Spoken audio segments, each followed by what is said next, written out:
નમસ્કાર દોસ્તો, રજનીકાંત પાચાણી એડવોકેટ। હમણાં જ ગુજરાત સરકાર દ્વારા એક પરિપત્ર એટલે કે ગૃહ વિભાગ દ્વારા પરિપત્ર બહાર પાડવામાં આવ્યો છે, જે તારીખ 2/2/2026 ના રોજ છે।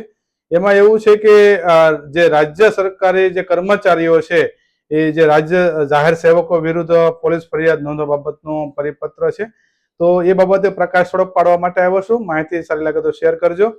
જાજી કોઈ માહિતી નથી, પણ આ પરિપત્રથી એવું આપને લાગે કે કોઈ પણ સરકારી અધિકારી વિરુદ્ધ કોઈ કાર્યવાહી નહીં થઈ શકે, અરજી નહીં થઈ શકે કે કાર્યવાહી નહીં થાય, પરંતુ એવું નથી। આ જે પરિપત્ર બહાર પાડેલો છે ઓલરેડી CRPC માં સેક્શન 197 માં અને BNS ની 218 માં વિગત લખેલી જ છે કે ક્યારે સરકારી કર્મચારીની ગુનો નોંધાય તેની પરમિશન લેવાની હોય છે કે તપાસ કરવાની હોય છે। એટલે કોઈ નવીન વાત નથી।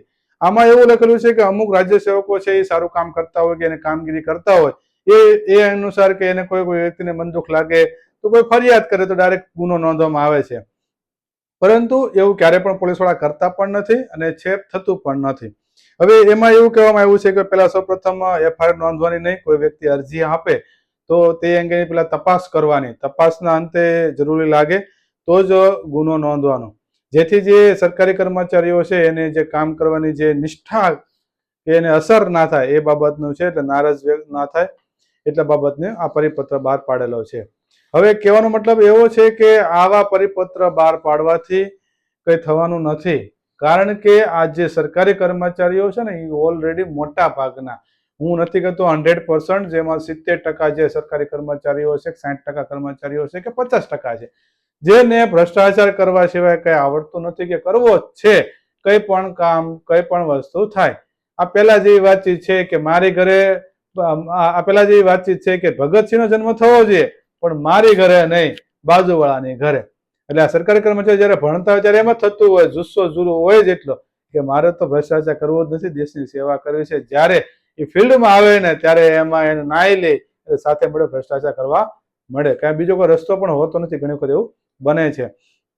પરંતુ જે જાગૃત નાગરિકો છે, જે ભ્રષ્ટાચારનો ઉજાગર કરે છે, એને કોઈ ડરવાની વાત નથી કે હવે શું થશે, સરકારી કર્મચારીઓ વિરુદ્ધ કાર્યવાહી થશે કે નહીં, એટલે કે ભ્રષ્ટાચારી કર્મચારીઓ વિરુદ્ધ આ જે લેટર જે છે ગૃહ મંત્રાલય વિભાગનો, એ ભ્રષ્ટાચાર કરતા અધિકારીઓને બચાવવા માટેનો નથી, સારા અને ઈમાનદાર કર્મચારીને બચાવવા માટેનો આ પત્ર છે। પરંતુ આમાં જ્યારે પણ તમને એવું લાગે કે આ જગ્યા પર ભ્રષ્ટાચાર થયો છે તો સૌપ્રથમ તમે જે તે વિભાગનો વડો હોય એક એને ફરિયાદ કરો, એ પછી પણ તમે ગાંધીનગર મુખ્યમંત્રીશ્રીને, રાજ્યપાલશ્રીને અને જે વિભાગનો વ્યક્તિ હોય એને ભ્રષ્ટાચાર કરો એનો જે ગાંધીનગર જે પણ વિભાગ હોય ત્યાં અરજી કરી દેવાની। 30 દિવસની અંદર સમજો કે એ કોઈ જવાબ તમને ના આપે, કોઈ કાર્યવાહી ના કરે, કોઈ આન્સર બાન્સર ના આપે તો સીધો જ પોલીસ સ્ટેશનમાં અરજી આપી દેવાની, તંતારે એમાં કોઈ મૂંઝાવાનું કોઈને નથી। અને પોલીસ વાળા ગુનો ન નોંધે તો સીધા જ આરોપી બનાવી દેવાના કોર્ટમાં, અને કોર્ટમાં પ્રાઇવેટ કમ્પ્લેન્ટ તમે દાખલ કરી શકો છો। 175/4 હેઠળ સરકારી કર્મચારી વિરુદ્ધ તમે દાખલ કરી અને આ કાર્યવાહી કરી શકો છો। એટલે આ પત્ર જે છે એ પત્રનો કોઈ એવો કઈ ખાસ મતલબ નથી, એટલે ચિંતા કરવાની જરૂરિયાત નથી।